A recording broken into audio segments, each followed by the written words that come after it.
Weighing a job at CVS? Well, you better hop on a scale and tell them what you weigh. Welcome, everybody. I'm Neil Cavuto, and let's just say I've taken retire and get a job as a cashier at CVS off my bucket list. Fat chance I'd even get the chance. I just learned that CVS is requiring workers to report their weight, even their body fat and glucose levels, to the company's health insurer if they still want to be covered by that health insurer. Do that or pay a $600 a year penalty. Privacy groups are crying it's all a big fat foul, and I bet you they're not all fat. Because here's the skinny on a company asking you to step on a scale. Agree to it, and pretty soon they're pretty much stepping all over you. Your dignity, your pride, your very sense of self-worth. And by the way, this isn't for a job at, I don't know, the Defense Department or even Goldman Sachs. This is CVS. No offense, but this is the same place where they say stuff like, would you like some candy bars that are on sale with that prescription? CVS. But come on. This has got to be a come on, right? Well, wrong. CVS Caremark has 200,000 workers and wants all of them who use the company's insurance to fess up these figures by May 1st. Now, I've heard of incentivizing good behavior, but humiliating and now charging for bad? Sick, really sick. But again, that's just me. And I'm thin. Kinda. Well, I know it's got to be bad because even a very fit Hadley Heath, and by the way, not Hadley Heath bar, is seeing red. Says this is very stupid. Also here to chew the fat. Reason magazine's always reason. Matt Welch, he gets sick of hearing that, but I just love saying it. And we got business owner Rob Basso with us as well. So Hadley, what do you make of this? Well, I like Heath bars, but I don't like this policy. And there's really two forces driving this. First of all, health insurance premiums. The cost trend is going up, and there's no sign of that slowing or changing direction anytime soon. Employers consistently point to health costs as one of their top concerns.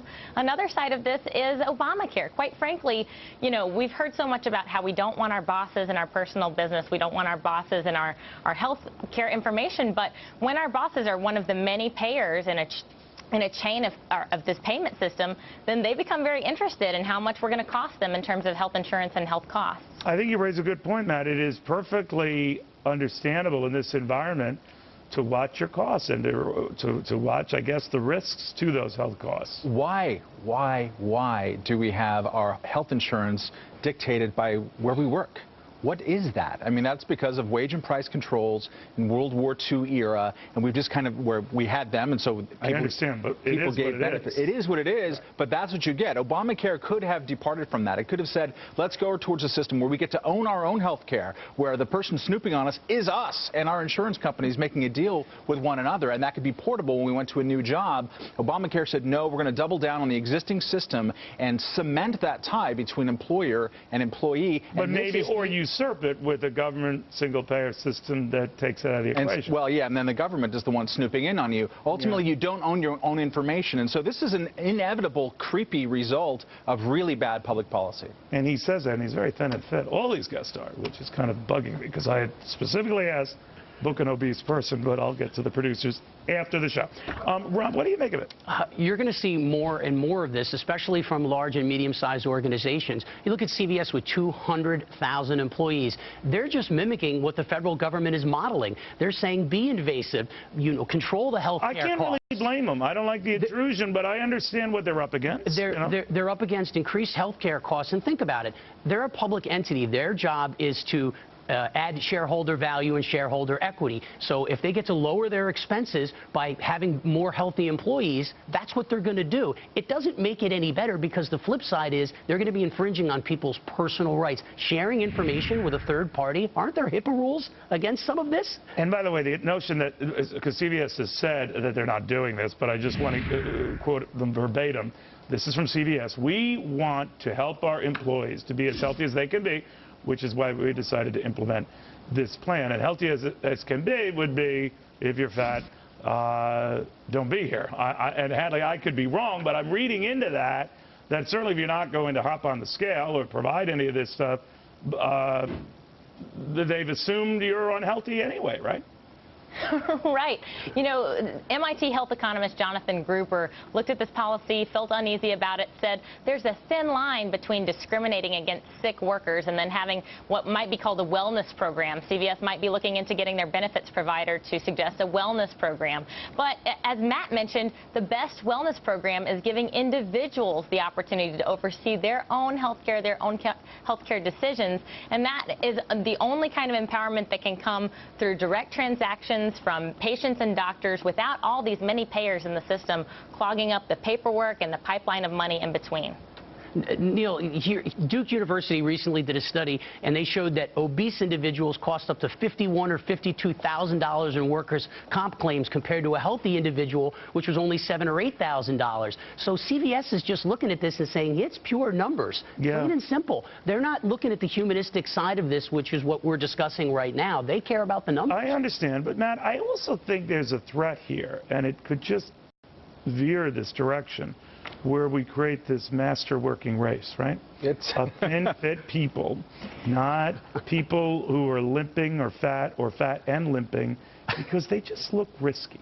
You can agree not to, or you can have a policy to not hire smokers in more than 20 states in this country legally. You know, fire departments, routinely hospitals say, we will drug test you. We will look in your urine to see whether you're lying to us about being a smoker. And if you're lying, they can fire you with cause, and there's nothing you can do about it. But in some of those places, well, I'm not a fan of this, but some of those places, like in a hospital, I can almost see it, right?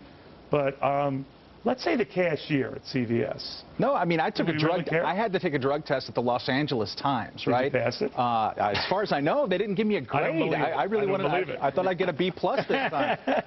But when I worked for the University of California, I had to sign a loyalty oath to defend the Constitution of the state of California in order to work there. So, yeah, it's not voluntary, but it's a job, and we can discriminate legally in this country. No, you're right. But it can also lead to snitching, right? Part of our, you know, like you're a thin guy, but I'm all of a sudden, I'm going to go to my boss and say, you know, he goes to Wendy's every day. He's on his way to becoming a fat guy. Well, we might cut him off now before he becomes Jackie Gleason. Part of our challenge is, as Americans, we want our Big Macs, but then we want our health care to take care of us when we have diabetes. It's like we can't have it all the way all the time. So you're for this, understand this, sign on to this, sign on to the end of freedom as we know it. No, I understand why corporations decide to do it. I think there has to be a healthy balance, and I think using an incentive rather than a penalty is the way to go. That's what I do at my company. But if you ignore the incentive, if your workers ignore those incentives, what do? I have in my business. Give them a box of candy and explodes. No, there is not a penalty for not complying.